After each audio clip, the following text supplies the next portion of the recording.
Bilgan kishi hech qachon o'zini bildim deb aytmas ekan. Chunki inson bilgani qadar, o'qigani, o'rgangani qadar o'zini naqadar kam narsani bilishini tushunib borar ekan. Firdavsiy hazratlarining bir ajoyib gaplari bor. Ilmdan bir shu'la dilga tushgan on, shunda bilursankim ilm bepoyon dedilar.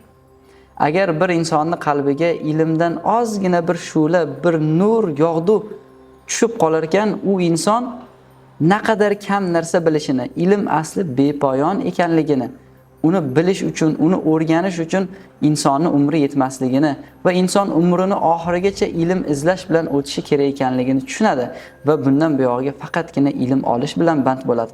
Endi bu inson qanday qilib o'zini men ilmliman, men bilimdonman deb aytsin? Chunki u ilmni naqadar bepoyonligini tushunib bo'ldi. Endi bu odam bor umrini ilm o'rganishga bag'ishlaydi. Endi kimdir bir narsani men bilaman deyaptimi, men bilmaydigan hech voqea yo'q deb turib da'vo qilyaptimi? Unday insonning gapini eshitishni o'zi vaqtni zoya qilishdan boshqa narsa emas.